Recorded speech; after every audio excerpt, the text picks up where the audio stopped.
Imagine a coastline that has a really serious case of split personality. Yeah, not just like a mood swing. No, I mean a full-on geographical Jekyll and Hyde.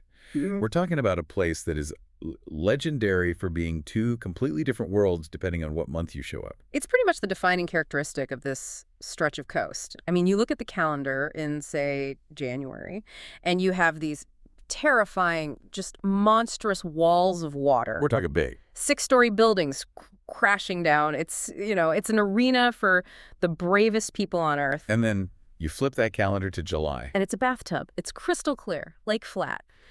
A toddler could float around on a noodle and be totally fine. We are, of course, talking about the North Shore of Oahu. People call it the 7-mile miracle. Exactly. And it's a miracle for that very reason, the extreme variety packed into such a small piece of real estate. So today we are doing a deep dive into not just the place, but a very specific way of experiencing the place. We have a stack of materials from a company called Halia Private Tours. Specifically, their custom family adventures. So we've got tour descriptions, FAQs, some really interesting customer testimonials, and a bunch of photos that they paint a pretty clear picture. And our mission for this deep dive is, it's pretty specific. We want to understand how the economics and logistics of a private tour actually stack up against the usual, rent a car and figure it out yourself approach. Because on paper, paying for a private guide sounds like a huge luxury. It really does, like something only rock stars do. Exactly. But when you actually break down the logistics of the North Shore, the driving, the parking, the crowds, it might actually be more of an efficiency hack than a luxury. Okay, so let's start with the why. Why the North Shore? I mentioned that split personality, and the source material really leans into this idea of winter waves and summer calm. It's the hook. It has to be. If you look at one of the images we have, the one titled Pipe Masters on the North Shore, it's intense. You can see the Billabong Pipe Masters banner, which is iconic. Yeah. But look closer. Look at the people on the beach. Okay, I see a photographer there. And the lens on his camera is, it's the size of a cannon. That looks like a telescope. Exactly. That one little detail tells you everything about the scale. The waves are so powerful, the action is so far out, and frankly, so dangerous that the media needs massive telephoto gear just to capture it safely. So it's a spectator sport. Completely. The source calls the waves monstrous. That's their word. You go to watch, not to participate. But then you look at the other photos, like this one here of a kid swimming. It's jarring. So jarring. You've got a photo of a kid, maybe 7 years old, underwater, blue snorkel mask on, looking right at the camera. The water is just turquoise, glassy. Not a ripple of danger in sight. That's the summer reality, and that's why the source material uses the word variety over and over. It talks about a laid-back charm you can't fake. Which is very different from Waikiki. Totally. Waikiki is hustle. The North Shore is built around nature, and that geography brings up the first huge logistical problem. Right? The drive. I saw that in the FAQs. It's not exactly next door. No, it's not. They state it pretty clearly. It's about a 1.5-hour drive from Waikiki. That's if traffic is good. Which on Oahu, it rarely is. Exactly. One fender bender, some construction, a sunny Saturday. You're suddenly looking at 3 hours of your vacation day just gone, just sitting in a car. Okay, so that brings us to the structure of these tours. If I'm spending 3 hours in a car, the destination has to deliver. Halia breaks their tours into 3 tiers. Right, a sort of hierarchy of commitment. At the base level, you've got the express. That's a half day, 6 hours. The source says it starts at $699. Okay, hold on. Let's do the math. 6 hours total, minus 3 hours of driving. You're left with 3 hours on the ground. Pretty much. They frame it as a taste of the area. Yeah. You get one activity, maybe 2 quick photo stops. It's for someone who wants to say they saw it, but they have dinner plans back in town. It's a sampler platter. Exactly. Then you move up to the middle tier. The full day. 9 hours. Starts at $799. They call this one fun-filled. Now you're looking at maybe 2 activities, a few more photo stops. This feels like the sweet spot for most families. And then there's the big one. The long day. A 12-hour marathon. Starts at $899. This is the complete experience. 2 or 3 activities, multiple stops, sunrise to sunset stuff. We have to talk about those price tags, though. $799, $899. Some people are going to hear that and think, whoa, I can rent a Mustang for $150. And that's where the economic model gets really interesting. It's this concept of the flat group rate. Okay, break that down for me. Well, think about a normal tour bus. You pay per person, right? A decent bus tour might be, what, $175 a head? Sounds about right. If you're traveling solo, the bus is way cheaper. But what if you're a family? You're suddenly at, Yeah, yeah, over $800 anyway. precisely. The cost starts to look very similar, but the experience is worlds apart. On the bus, you're on their schedule, the whistle blows, you move. Right. But with this model, that $799 covers the whole vehicle and the guide. Yes. It actually makes more financial sense for a group. You split that cost, you get a private chauffeur, and suddenly it's competing with the price of those big bus tours. And what you're really buying isn't just a ride, it's flexibility. That word is all over their descriptions. No tight schedules, no crowds. That's the core promise. 100% private and custom. The source mentions adjusting plans on the fly.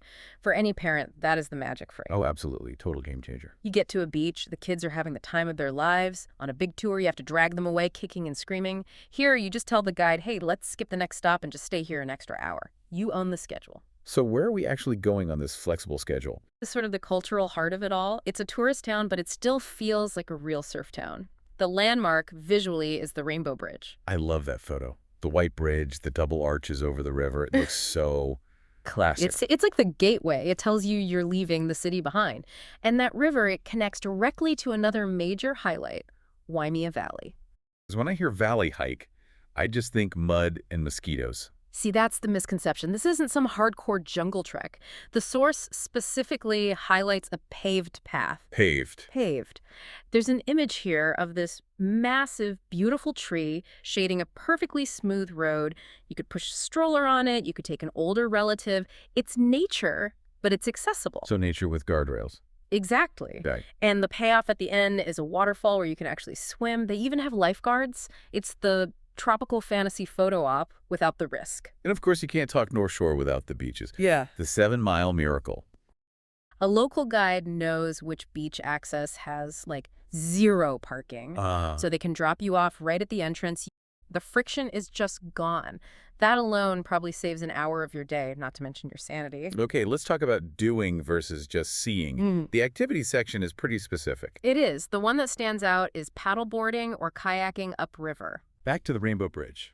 We have a picture of a guy on a stand-up paddleboard right under it. The water looks so calm there. The source says you can paddle right alongside sea turtles. It's quiet, it's green, it's totally different from being in the open ocean. And way less intimidating for beginners or kids. Absolutely. It's an active thing to do, but it's serene. You're not fighting waves. And for those who do want to get in the ocean, they're snorkeling. Right, and again, the visuals are all about accessibility. It's kids in shallow water. It reinforces that summer experience where the ocean is safe enough for everyone. I also saw shopping mentioned. Waialua Mill. Yeah, and the FAQ is pretty practical about it. It says you can usually squeeze in 2 quick shopping stops. It treats shopping like a little break, not the main event. Grab a souvenir and keep moving. Okay, we have to talk about food. You can't go to the North Shore and not eat. And the source material is very specific here. Oh, yeah, and we're not talking fancy restaurants. This is food truck culture, 100%. Garlic shrimp is front and center. As it should be. They even tag Giovanni shrimp in the keywords, which is, it's legendary. And for dessert, shave ice. Matsumoto's is called out as a classic stop.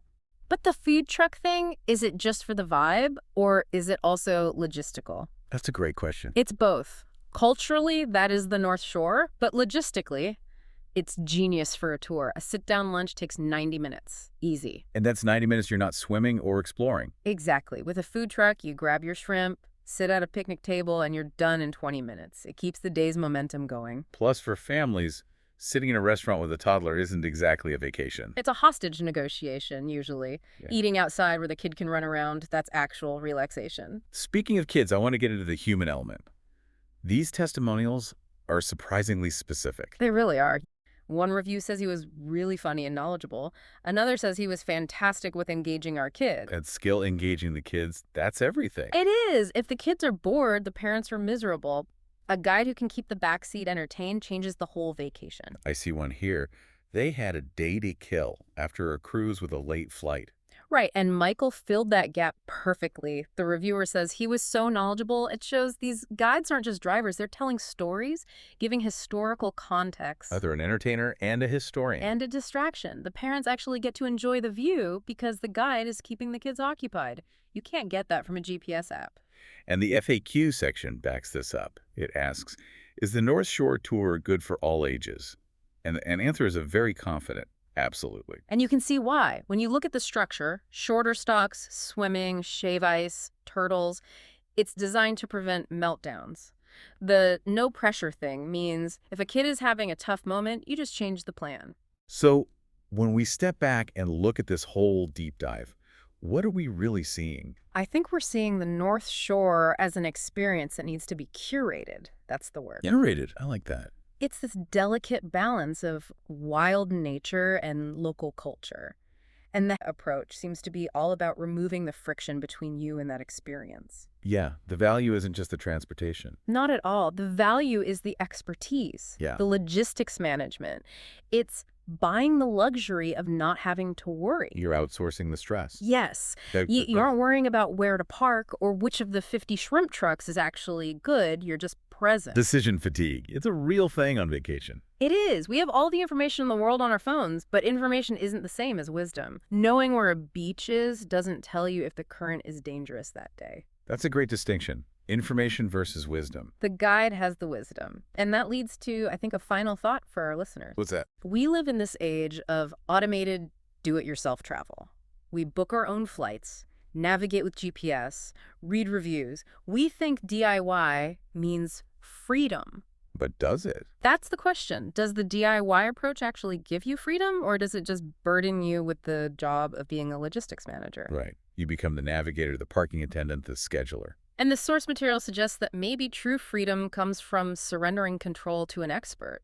By paying someone else to hold the map, you might be buying back the only thing you can't get more of: your own attention. Is the ultimate luxury just being able to look out the window? It just might be, for a family, just being present with each other without arguing over Google Maps. That might be worth the price of admission right there. Well, that wraps up our deep dive into the North Shore. Whether you're after monster waves or a quiet paddle, it seems like there's a version of it waiting for you.